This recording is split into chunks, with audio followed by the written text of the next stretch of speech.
Cher public, nous vous invitons à prendre place confortablement et à fermer la sonnerie de votre téléphone cellulaire. En cas d'incident, veuillez repérer les sorties de secours les plus près de vous. Bon divertissement. 1, 2, 1, 2. OK, c'est bon, on peut y aller.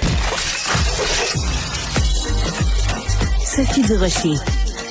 Elle met en scène les arts, la culture et la société. Une représentation pas comme les autres. Sophie Durocher.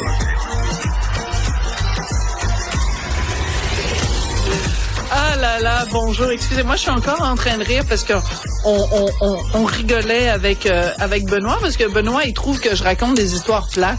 Mais c'est vrai que des fois, j'ai tendance à donner beaucoup de détails quand je parle de trucs administratifs. Et je sais pas si vous, à la maison qui nous écoutez, si vous avez, vous aussi, des démêlés comme ça. Je racontais à Benoît que je suis en train d'essayer de me dépatouiller avec la SAAQ, donc la Société d'assurance automobile du Québec, parce que je dois renouveler mon immatriculation pour mon auto, mais la date à laquelle commence mon renouvellement d'immatriculation coïncide avec la date où je remets mon auto.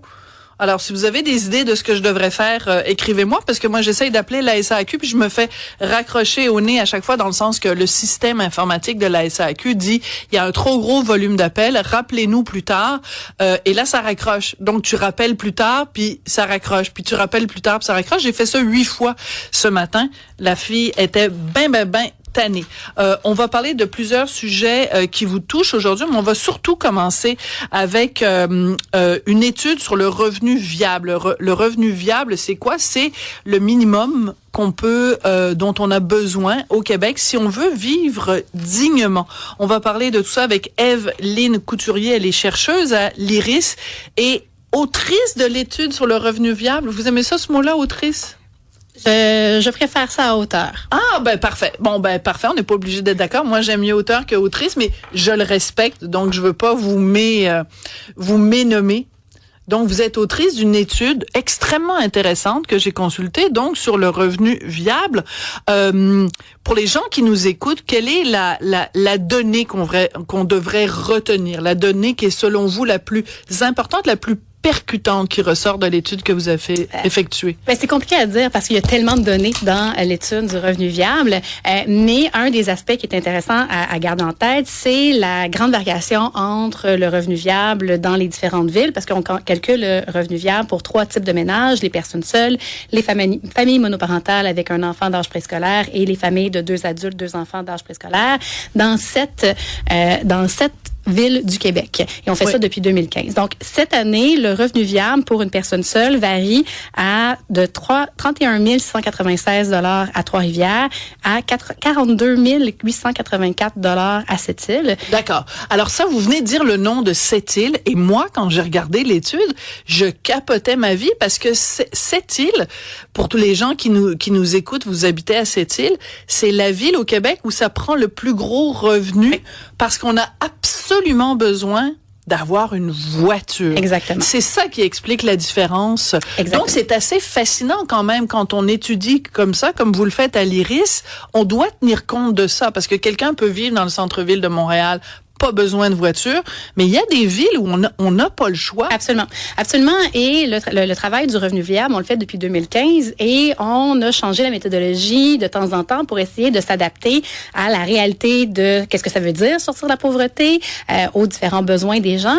Et en 2023, on a fait une étude sur le revenu viable à l'extérieur des grands centres. Donc, depuis 2015, on s'intéresse à Montréal, Québec, ensuite Gatineau, Sept-Îles, Saguenay et Sherbrooke. Et là, en faisant hors des grands centres, on s'est rendu compte que pour une famille, par exemple, en Côte-Nord ou en Gaspésie, il est nécessaire de prévoir dans son budget de l'argent pour aller en ville au moins une fois par année, parce que ce ne sont pas tous les services qui sont disponibles localement.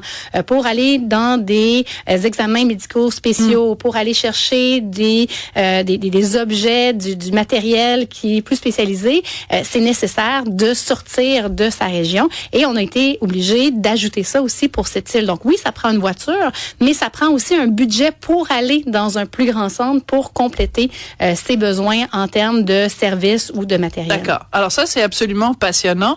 Un autre aspect que moi, j'ai trouvé passionnant quand j'ai pris connaissance de votre étude, c'est évidemment le poids du logement. Oui. On sait évidemment qu'il y a une crise du logement, je l'apprends à personne, mais donc ce qu'on voit, c'est que le poids, la proportion d'un budget qui doit être consacré au logement, évidemment, prend plus de place. Et ça signifie que on a encore plus de difficultés à arriver à cause de ce poids-là. Absolument. Donc, à cette île, la raison pour laquelle ça coûte aussi cher, c'est parce qu'on a besoin d'une voiture, qu'on soit une personne seule. On a aussi donné 2 voitures pour un couple de 2 adultes, 2 enfants. À Montréal, à Québec, à Sherbrooke, on considère que c'est possible d'avoir une voiture et que l'autre parent utilise le transport en commun. Parce que le revenu viable, c'est un style de vie modeste, décent, mais modeste. Donc, on considère que ça, c'est la définition de modeste et décent. Par contre, à Montréal et à Gatineau, le coût du logement est tellement élevé que le revenu viable devient comparable à cette île, même avec une voiture de moins. À Gatineau, moi, ça m'a vraiment jeté à terre quand j'ai vu ça. Le 3,5 de Gatineau est plus cher qu'un 5,5 à Saguenay, Sherbrooke, Sept-Îles ou Trois-Rivières. Attendez, alors je veux juste comprendre. Le 3,5 à Gatineau coûte plus cher qu'un 5,5 à Sept-Îles, incroyable, à Sherbrooke, à Saguenay ou à Trois-Rivières. Ça, c'est absolument incroyable. Et comment on explique ça? Parce que Gatineau, donc juste à côté d'Ottawa, donc une montée des prix, une flambée des prix en Ontario qui se répercute de l'autre côté de la rivière des Outaouais. C'est sûrement un mélange de facteurs, mais un des facteurs qu'on considère qui explique l'augmentation et le coût élevé des logements à Gatineau, c'est le fait que le taux de roulement à Gatineau est plus élevé qu'ailleurs. Donc, si on prend les grands centres du Québec, on parle d'un taux de roulement autour de 11 à 12 %. Qu'est-ce que vous appelez un taux de roulement? Juste parce que vous êtes une économiste, évidemment, mais je veux vraiment que tout le monde nous comprenne. Le taux de roulement, c'est quand un locataire part et que là, on change de locataire. Il y a un roulement de locataire. Donc, d'accord. Et on sait que chaque fois qu'un locataire quitte, les propriétaires en profitent souvent pour augmenter le loyer plus que lorsque le locataire reste à la même adresse. Donc, ce taux de roulement, le nombre de locataires qui déménagent chaque année, on est autour de 11 à 12 % pour les grands centres du Québec. Mais quand on parle de Gatineau, on est plus autour de 17 à 18 % Donc, un taux de roulement qui est plus élevé, qui peut s'expliquer par la fonction publique, par les diverses universités qui sont dans la région, qui attirent des étudiants qui sont là juste de passage. Mais ce taux de roulement-là explique en partie pourquoi ça coûte aussi cher se loger à Gatineau. C'est passionnant parce que des gens pourraient être en train de dire « Ah, mon Dieu, c'est des chiffres, mais on parle de vécu, on parle d'humanité et on parle aussi de dignité. » Donc, le revenu que ça prend, vous avez dit, vous avez fait une différence entre modeste et décent.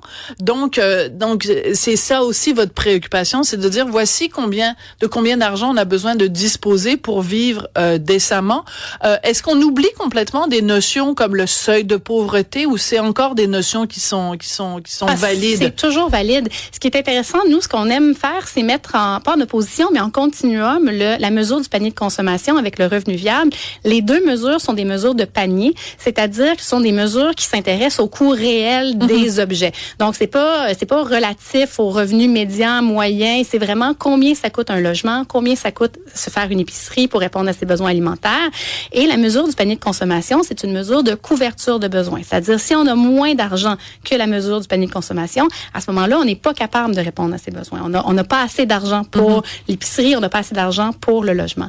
Quand on parle du revenu viable, là, on parle d'un revenu de décence, un revenu de sortie de la pauvreté. Donc, il y a de la place pour la flexibilité, il y a de la place pour avoir un loyer un peu moins cher, dépenser un peu plus d'argent en alimentation. Puis en alimentation, par exemple, la MPC, c'est vous faites toute votre épicerie avec des ingrédients frais, vous faites tous vos repas à la maison, alors que pour la sortie de la pauvreté, c'est quoi la dignité? Ben, c'est parfois s'acheter un sac de chips. C'est parfois s'acheter une pizza congelée, des croquettes de poulet, qui ne sont ni économiques, ni nécessairement bons pour la santé entièrement, mais qui font... Mais c'est le fun. C'est le fun. Et aussi, quand on travaille à temps plein, faire tous ces repas, le déjeuner, le dîner, le souper, tous les jours de l'année, c'est pas réaliste. Voilà. Donc, j'aime ça, en effet, qu'on ait ce facteur de petit plaisir, puis aussi ce facteur de réalisme. Par contre, quand je regarde donc les chiffres, quand vous nous dites que ça prend entre 31 696 et 42 884 par année à une personne seule pour se sortir de la pauvreté, combien de personnes y arrivent? Quel pourcentage, autrement dit, de réussite on a à donner vraiment un rythme de vie décent et modeste aux Québécois? Quand on a commencé à essayer de chiffrer le nombre de personnes qui se trouvaient sous le revenu viable, on arrivait à des pourcentages autour de 15 à 18%.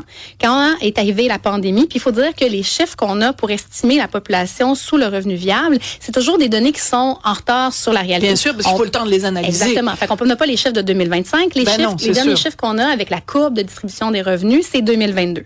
Fait que si on regarde les chiffres de 2022, à la suite de la pandémie, avec les programmes de soutien, avant que l'inflation prenne trop d'espace, on se retrouvait, les calculs qu'on a faits pour cette année, basés sur les chiffres de 2022, c'est entre 12 et 15%. Donc, on a réussi à réduire le nombre de personnes sous le revenu viable. On a réussi à améliorer les conditions de vie de la majeure partie de la population. Et les données nous montrent aussi que on a réussi à augmenter la classe moyenne. Donc, on a vraiment soulevé, pas seulement sorti les gens de la pauvreté, parce qu'il y a un écart entre le revenu viable et la classe moyenne. On a soulevé les gens hors de la pauvreté, puis on en a amené plus dans la classe moyenne, sans affecter les plus riches. Les plus riches demeurent avec un même nombre de personnes, à peu près la même proportion. Mais on se demande, avec la fin des subventions, des prestations d'aide, de soutien en raison de la pandémie, parce qu'en 2022, il y en avait encore quelques-unes qui existaient, est-ce que en 2023, en 2024, et aussi avec l'augmentation importante du revenu viable au cours des derniers mois, exactement, voilà. en raison de la crise du logement, est-ce qu'on peut vraiment parler de crise quand ça fait plus de 5 ans qu'on voit les mêmes dynamiques? Ça, c'est un autre débat. Mais avec le coût de la vie qui augmente, on s'imagine qu'en 2025, on est plus que 12-15% comme on l'a vu en 2022. Donc, c'est parce que je suis surprise parce que c'est rare qu'on entende les gens de l'IRIS dire qu'il y a des bonnes nouvelles, dans le sens que bon, mais je pourrais faire le même commentaire pour l'IEDM, c'est-à-dire qu'habituellement vous tirez la sonnette d'alarme. Là, il y a quand même beaucoup d'éléments positifs, mais avec une grosse mise en garde, c'est qu'en effet 2022 c'était une situation, un Polaroid de ça. Donc, pour savoir, mettons comment la situation a évolué jusqu'en 2024, ben ça on va le savoir en 2026, j'imagine, peut-être. En 2023, on va avoir les chiffres de 2023 en 2026. On a toujours à peu près 3 ans. 3 ans de... Mais une chose qui est intéressante... Mais de recul, je préfère dire de recul. Oui. Une chose qui est intéressante, c'est qu'étant donné qu'on fait cette étude-là chaque année depuis 2015, c'est pas une sortie où on vous annonce des grandes nouvelles, où on essaye de mettre en lumière quelque chose de particulier. Ce qu'on essaye de montrer, c'est plus des tendances. Et c'est ça que ça permet de faire, de sortir les chiffres et de les calculer de la même manière année après année. Absolument. Puis bon, ne serait-ce que d'avoir appris en effet la situation particulière de cette île, mais beaucoup d'autres villes évidemment sont dans la même situation que les gens qui habitent à cette île, mais aussi cette prépondérance du prix du logement qui vient gruger vraiment littéralement le budget des ménages. C'est une sensibilisation qui est extrêmement importante. Un autre aspect qui m'a vraiment frappé quand j'ai fait cette recherche-là, quand j'ai compilé les données, c'est que on se base sur les chiffres de la SCHL pour déterminer le coût du loyer. La SCHL qui fait un recensement des logements qui sont... Société canadienne d'habitation et de logement. Exactement. Et ils prennent tous les personnes qui habitent en logement, puis ils prennent le prix pour les différentes tailles de logement. Et ça nous permet de savoir en moyenne combien les gens payent. En 2024, le tribunal administratif du logement a fait une recommandation d'une hausse moyenne de 4%. Oui. Et ça n'a pas été suivi pantoute. La hausse moyenne pour les 3 types de ménages dans nos 7 villes est de 11%. C'est presque 3 fois la hausse du tribunal administratif du logement, ce qui nous fait poser la question, est-ce que c'est un mécanisme qui est adéquat? Excellente question. En voyant à quel point il n'est pas suivi. Voilà, et à quel point, de toute façon, quand on parle d'une augmentation de loyer de 11%, on voit les répercussions que ça a et le poids disproportionné que ça prend dans le budget des ménages. Donc, ce sont en effet d'excellents points. Donc, à la fois des bonnes nouvelles et en même temps, on tire la sonnette d'alarme, en particulier pour ce qui est du logement. Ça a été absolument passionnant. Vous êtes une excellente communicatrice, Evelyne. Ça a été un plaisir de vous rencontrer. Evelyne Couturier, donc, qui est chercheuse à l'IRIS et autrice de cette étude sur le revenu viable 2025. Il fallait que je la fasse parce que c'est comme contre nature pour moi. Vous savez, je ne trouve pas que le mot autrice, il est beau, mais j'aime ça que quand on dit le mot, on pense automatiquement à une femme. Oui, je comprends, mais je suis d'accord avec vous pour la première partie. C'est juste, je trouve pas ça joli. Mais c'est pas grave. Moi, je trouve qu'il y a des choses tellement plus graves. Par exemple, tu sais, de remplacer le mot femme par personne avec un utérus, je trouve ça plus grave que de remplacer autrice par auteur. Chacun ses batailles, mais vous avez tout à fait raison. Donc, et je le respecte tout à fait. Et vous êtes une excellente autrice d'études économiques, Evelyne. Merci beaucoup. Bonne fin de journée. Merci. Cube